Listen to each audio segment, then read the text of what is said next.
साथियों, मैं आपका अपना होस्ट धर्मपाल एक बार फिर से आपका स्वागत करता हूं हमारी इस खास पेशकश जिसका नाम है आपकी राय। आज हम आपकी राय में लगदाघाट पंचायत के जो वार्ड नंबर 3 के सदस्य हैं उनके साथ जो है विकास कार्य को लेकर के चर्चा करेंगे। मैं उनका तारुफ आपके साथ करवाऊं उससे पहले मैं आपको बताना चाहूंगा कि हमारा ये जो चैनल है इसका उद्देश्य किसी भी तरह की अस्थिरता या अराजकता फैलाना नहीं है। हमारा जो उद्देश्य है कि जो भी समस्याएं समाज में चल रही है उन समस्याओं को उजागर करना और अपने पैनल में किसी बुद्धिजीवी को बुला करके उन समस्याओं के ऊपर चर्चा करना और उनकी राय रखवाना है। तो आज जो हमारे साथ मेहमान है वार्ड नंबर 3 के जो सदस्य है श्री जियालाल जी, मैं बहुत बहुत स्वागत करता हूँ श्री जियालाल जी का हमारे इस शो में। सबसे पहले मैं जियालाल जी आपसे जानना चाहूंगा या मैं आप जो है हमारे दर्शकों को थोड़ा अपने बारे में जो है संक्षेप में जो है बताएं। नमस्कार जी, नमस्कार धर्मपाल जी। मेरा नाम जियालाल, ग्राम पंचायत लगदाघाट, वार्ड नंबर 3 बड्डल से वार्ड सदस्य बोल रहा हूँ।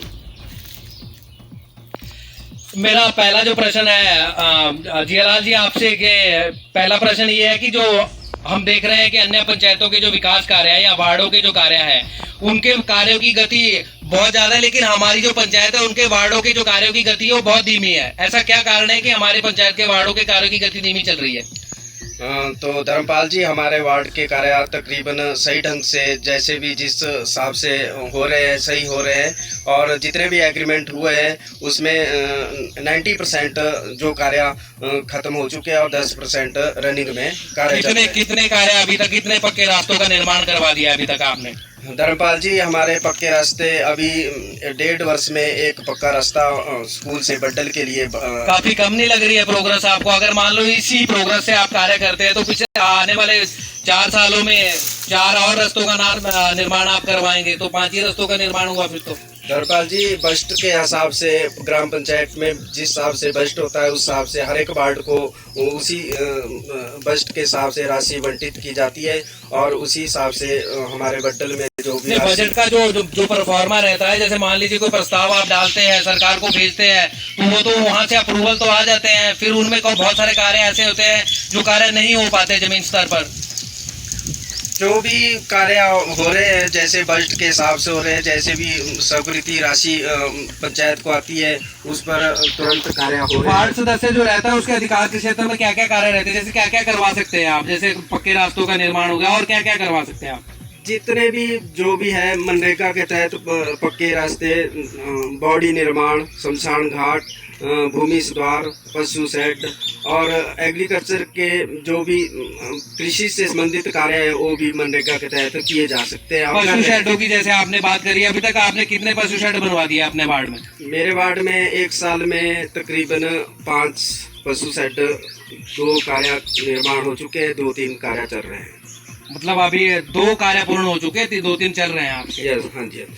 अच्छा, मेरा अगला जो प्रश्न है आपसे, जब पंचायत का निर्माण होता है उसके बाद जो आपके कार्य क्षेत्र में जो भी स्कूल आते हैं उनके साथ मिलकर के एक स्कूल समिति का निर्माण करवाया जाता है। आपने उस तरह की स्कूल समिति का निर्माण करवा रखा है अभी तक? मैं स्कूल समिति का सदस्य हूं और मेरे स्कूल में बहुत सी समस्या थी। पिछले प्लान में मेरी मिसेस वार्ड सदस्य थी और उस समय मेरे स्कूल में स्थिति ऐसी थी कि बच्चों के लिए ग्राउंड की बैठने की सुविधा थी, नहीं खेलने की तो छोड़ो पर बैठने के लिए भी समस्या थी। तो मैंने वहाँ ग्राउंड की व्यवस्था कराई और उसके बाद 4 दीवारी। ग्राउंड तो वहाँ है ही नहीं आपके स्कूल में? जो बच्चों को बैठने के लिए ग्राउंड ही माना जाता है, जो भी स्कूल के साथ बैठने ग्राउंड नहीं, वो तो प्रांगण हो गया ना बैठने के। प्रांगण की व्यवस्था थी नहीं पहले, और उसके बाद मैंने बजट लाया 50,000 रुपये और वहाँ के लिए डंगा। मतलब आपके कहने कब से आपका स्कूल चल रहा है? कितने सालों से तकरीबन वो स्कूल चल रहा है आपका? स्कूल तो काफी सालों से है। तो आज तक वहाँ पे बैठने की व्यवस्था ही नहीं थी स्कूल में? वो जगह के हिसाब से वहाँ एक तो ऊपड़ खापड़ वाली जगह थी और पहले ऐसी स्कूल के लिए ग्रांट नहीं आती थी। हमने देखा कि स्कूल के लिए ग्रांट कम है तो पंचायत से मैंने मदद ली और पंचायत के माध्यम से स्कूल में प्रांगण और 4 दीवारी और एक मेन गेट और किचन बाथरूम सभी प्रकार की सुविधा अवेलेबल है। मतलब आपके कहने का जो भाव है ये है कि जो स्कूल में जो परिसर है कम से कम उसका आपने अच्छे से काम करवा दिया है? हाँ जी सर। तो ग्राउंड को लेकर के अभी तक आपने कितनी बार जो है प्रयास किया कि एक ग्राउंड की व्यवस्था बच्चों में स्कूल में करवाई जाए? क्योंकि देखिए जो हमारी स्कूल की जो शिक्षा है, शिक्षा का जो मुख्य उद्देश्य है वो ऑल अराउंड डेवलपमेंट है। तो ऑल अराउंड डेवलपमेंट बच्चे की तभी होगी जब खेलने का मैदान भी उनके पास उपलब्ध होगा। खेलने के मैदान के लिए पहले तो भूमि का निरीक्षण किया जाता है कि हमारे पास भूमि अवेलेबल है। अगर जो हमारे पास कोई सरकारी भूमि सामलात या कोई भी भूमि नज़दीक होगी तो हम उसमें सर्वा कराएंगे कि यहाँ ग्राउंड बन सकता है, लोगों की मदद करके। सर्वा करवाएंगे या करवा दिया आपने आज तक सर्वा? अभी तो इसके लिए हमने चिन्हित जगह नहीं की हुई कि कहाँ जैसे। कब तक सोच रहे हैं कि चिन्हित करेंगे इसको फिर? इसके बारे में अभी हमने, क्योंकि देखिए जो बच्चे मान लीजिए आज वहाँ पे शिक्षा ग्रहण कर रहे हैं वो तो कहीं ना कहीं उन अधिकारों से वंचित रह जाएंगे ना, उनको तो खेलने के लिए मैदान उपलब्ध नहीं हो पा रहा है। तो इसके लिए हमने एक प्रयास किया हुआ है कि हम कहीं एक जगह चिन्हित करके जिसमें सभी कितनी बार आपका प्रतिनिधिमंडल जो है इस विषय को लेकर के आगे सरकार तक पहुंचा है या हमारे जो आगे सरकार में नुमाइंदे होते हैं उन तक आपने अपनी बात रखी है? तो सर अभी तो हमारा इसी वर्ष से प्रयास है कि हम कहीं इस क्षेत्र में एक बड़ा सा ग्राउंड बनाएं ताकि बच्चों को आने वाले समय में खेल प्रतियोगिता में भाग लेने में कोई कठिनाई ना हो। कितने बच्चे आपके स्कूल में पढ़ते हैं वहाँ पे? हमारे स्कूल में 23 के बच्चे हैं। 23 बच्चे, और स्टाफ कितना है वहाँ पे? एक अध्यापक है। एक अध्यापक। आपको लगता है कि एक अध्यापक उनके लिए सफिशिएंट है जो पढ़ाने के लिए? तो सर ऐसा तो हमारा प्रयास है कि एक टीचर और उस स्कूल में एक टीचर की आवश्यकता है। हमने इसके लिए प्रयास किया है और डिप्टी डायरेक्टर को इसके माध्यम से कि एक टीचर और की व्यवस्था की जाए। मतलब उसका प्रपोजल आपने वहाँ तक पहुँचा दिया है? हाँ जी, हाँ जी। अच्छा, मेरा अगला प्रश्न आपसे है कि पिछले 5 सालों में स्ट्रीट लाइटें लगी थी हमारी पंचायत में, तो आपके वार्ड में भी स्ट्रीट लाइटें लगी होगी। हाँ, लेकिन आज जो है उन स्ट्रीट लाइटों में से बहुत सारी जो लाइटें हैं वो बंद पड़ चुकी है, तो उनके लिए आप क्या कर रहे हैं? उन स्ट्रीट लाइटों के लिए आपने कुछ आगे इसकी व्यवस्था करवाई इनको ठीक करवाने के लिए? आज तक हमारे वार्ड में 4 स्ट्रीट लाइटें लगाई गई है, उसमें से 3 चल रही है और एक कोई टेक्निकल खराबी के कारण वो बंद है। उसके लिए हमने पंचायत में कार्यकारिणी के माध्यम से उसका वो बात रखी है और जैसे भी समाधान होगा उस लाइट को उन कब तक समाधान होगा? 1 साल 1.5 साल तो आपको भी हो गया ना इस कार्यकाल में, कि जो पंचायत का कार्यकाल शुरू हुआ है, तो अभी तक तो इस तरह का प्रयास ही हो रहे हैं। आपके जो जमीनी स्तर पे काम है वो तो दिख नहीं रहे फिर।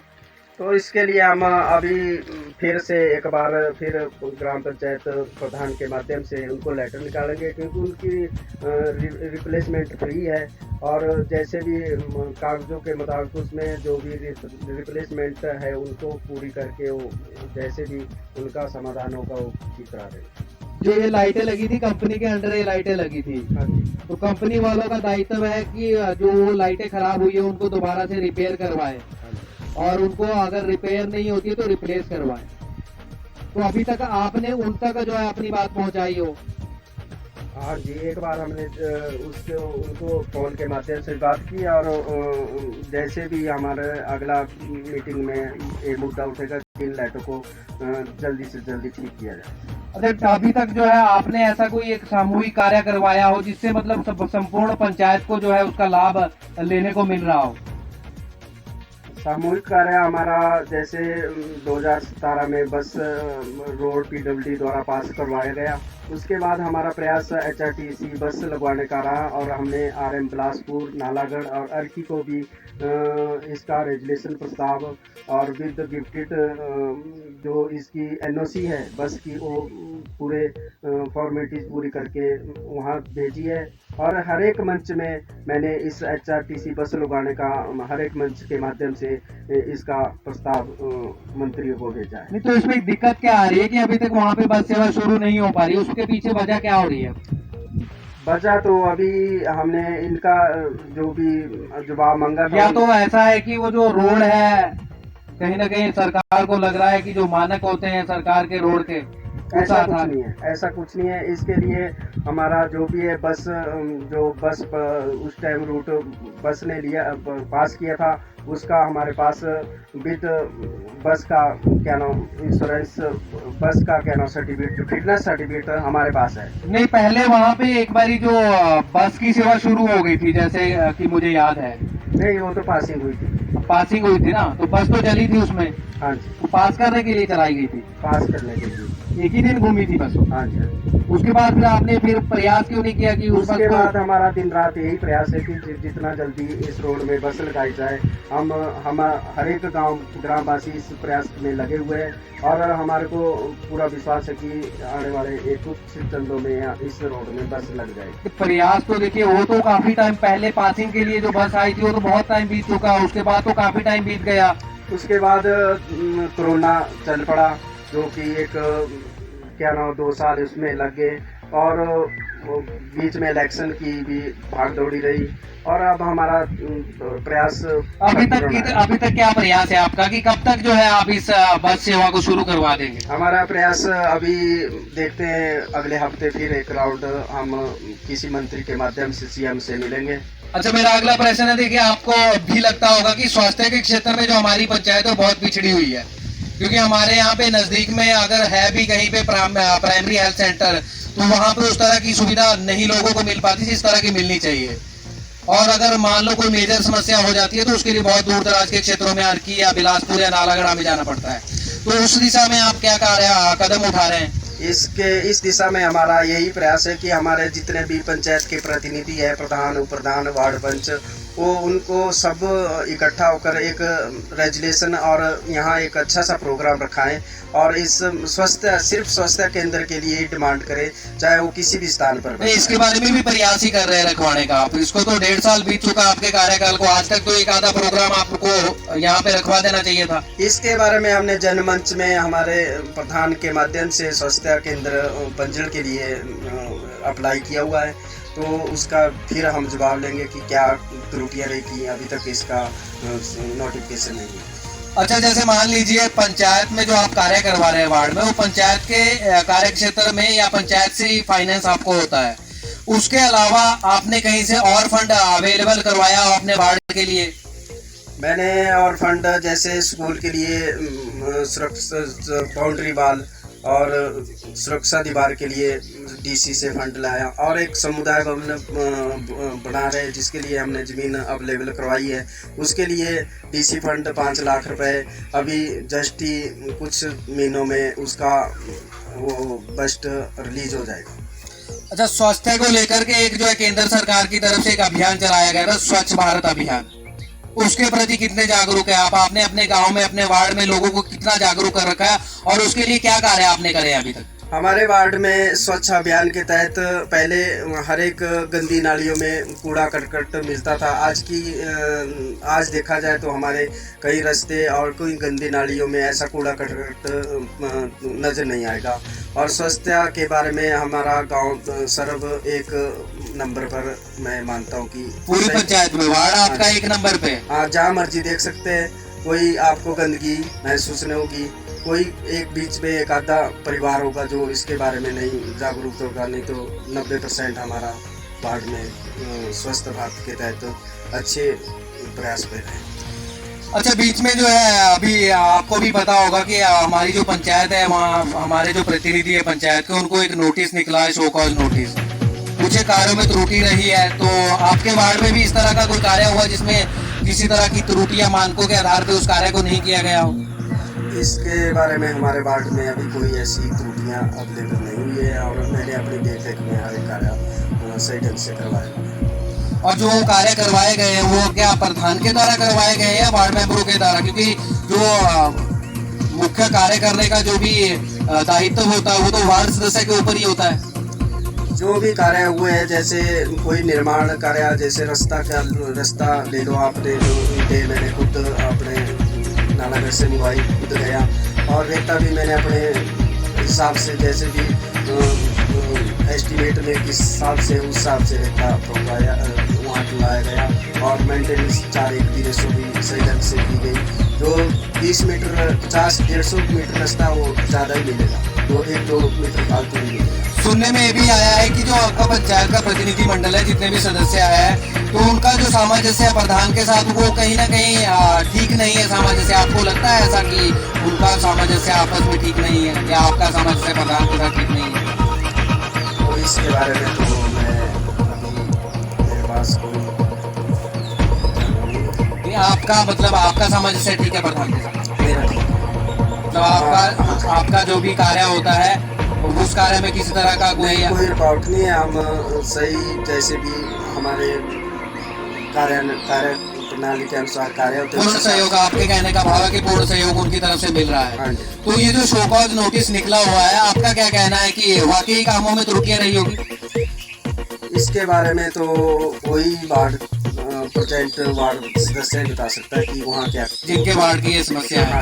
अच्छा, मेरा अगला आपसे प्रश्न है कि आने वाले टाइम में आपके पास इस तरह की क्या सोच है, क्या कॉन्क्रीट प्लान है कि आप जो है अपने वार्ड को या अपनी पंचायत को एक आदर्श लेवल तक लेकर के जाएंगे? मेरे यहाँ यही एक विचार भी है और सभी प्रतिनिधि चुने हुए आते हैं, उनका यही एक दायित्व बनता है कि अपने पंचायत में एक जैसे खेल का ग्राउंड हो, एक विशाल ग्राउंड पंचायत में हो, स्वास्थ्य के प्रति एक सामुदायिक भवन हो और +2 सीनियर सेकेंडरी स्कूल है हमारा, उसमें हर एक बिल्डिंग सही तरीके से बिल्डिंग का निर्माण हो और ग्राउंड की व्यवस्था हो और आने जाने बच्चों की सुविधा प्रॉपर सही ढंग से। सीनियर सेकेंडरी स्कूल की जैसे आपने बात करी, तो वहाँ पे कुछ एक पद खाली चले हुए, उसको लेकर के कभी आपने प्रयास किया हो कि उन पदों को वहाँ पे भरवाया जाए? उसके लिए हमने हर एक जब भी अर्की जनमंच हुआ उसमें सीएम के माध्यम को उस रेजोल्यूशन को दिया। उसके बाद हमारे प्रिंसिपल की खाली थी वो करी और जैसे भी सरकार का बीच में जो भी सरकार पोस्टें मिलेगी वो सरकार पर निर्भर होता है। हम प्रयास कर रहे हैं। सरकार पर तो निर्भर है, लेकिन मान लीजिए अगर मान लो जैसे इस वर्ष का सेशन बैठा हुआ है स्कूल में, अगर कोई पद वहाँ पे खाली है तो जो वो बच्चा जो पढ़ रहा है उस टाइम पे, तो उसका तो कहीं ना कहीं नुकसान हो रहा है ना उस वर्ष के दौरान। तो उसके प्रति कितने जागरूक है फिर, क्योंकि जो उसका वर्ष निकल गया वो तो दोबारा उसके लिए नहीं आएगा। अगर आप प्रयास ही करते रहेंगे, जमीनी स्तर पर काम नहीं होगा, तो वो तो दोबारा समय उनके लिए नहीं वापिस आएगा। इसके लिए हम प्रयास बंदित भी है और हम एक प्रोग्राम बट्टल और होड़ग युवा क्लब यहाँ बड़ा प्रोग्राम मंत्री का रख रहे हैं। आज तक क्यों नहीं रखवाया? 1.5 साल आपके कार्यकाल को हो गया, आज तक ऐसी क्या समस्या रही कि आपने ये प्रोग्राम नहीं रखवाया? में इलेक्शन का भी दौर था और अब नए प्रतिनिधि चुने हुए हैं, कुछ पुराने जो नहीं, वो तो काफी टाइम हो गया ना, 1.5 साल कहीं ना कहीं आपके कार्यकाल को हो गया। 1.5 साल के दौरान तो कहीं ना कहीं एक आधा प्रोग्राम किसी मुख्य अतिथि को बुला करके कोई एक बड़ी जो है सहायता राशि आप प्राप्त कर सकते हैं। प्रोग्राम के लिए एक अकेला वार्ड सदस्य या एक अकेला प्रधान नहीं, इसके लिए पूरी पंचायत का सहयोग, आदर पंचायत का भी सहयोग होना बहुत जरूरी होता है। ऐसे प्रोग्राम के लिए आदर पंचायत का के साथ बड़ा प्रोग्राम रखा जा सकता है। अच्छा, मान लीजिए इस तरह की कोई व्यवस्था हो जाए कि पंचायत के जो वार्ड है और वार्ड सदस्य जो भी वहाँ पे कार्यरत है, उनको एक इस तरह की डायरेक्शन सरकार की तरफ से आए कि कुछ एक कार्य सरकार करवा रही है, लेकिन कुछ एक कार्य के लिए जो फंड है वो आप वार्ड से ही या पंचायत से ही उपलब्ध करवाएं। तो आपके पास ऐसी क्या स्कीम्स है जिससे आप जो है पंचायत की आय को बढ़वा सकते हैं या अपने वार्ड में आय उत्पन्न कर सकते हैं? इस योजना में जैसे कोई हमारे कोई पंचायत में ग्राउंड अवेलेबल हो, बड़ा ग्राउंड हो जिसमें बड़ी बड़ी प्रतियोगिता जैसे क्रिकेट हुआ, कबड्डी, इसमें भी पंचायत के लिए आय के साधन जुड़ सकते हैं। और अगर ये तो पहले ग्राउंड की व्यवस्था करवानी पड़ेगी, वो तो है ही नहीं आपके पास ग्राउंड पे। उसके लिए जैसे हमारे पंचायत भवन में 2-3 समय हमें इतने की इजाजत देता है। बहुत बहुत धन्यवाद। जियालाल जी जो वार्ड नंबर 3 के सदस्य हमारे साथ जुड़े थे, उन्होंने बहुत ही बेबाकी के साथ जो है अपने आज के शो में जो है प्रश्नों के उत्तर रखे। मैं बहुत बहुत धन्यवाद उनका करना चाहूंगा और दर्शकों से मेरी अपील रहेगी कि अगर आपको हमारी ये पहल और हमारे ये जो शो है अच्छे लगते हैं तो प्लीज सब्सक्राइब करिए, लाइक करिए और ज्यादा से ज्यादा शेयर करिए ताकि हमारा मनोबल बढ़े और इस तरह के जितने भी कार्यक्रम है वो हम आपके लिए लेकर आते रहे। बहुत बहुत नमस्कार, धन्यवाद।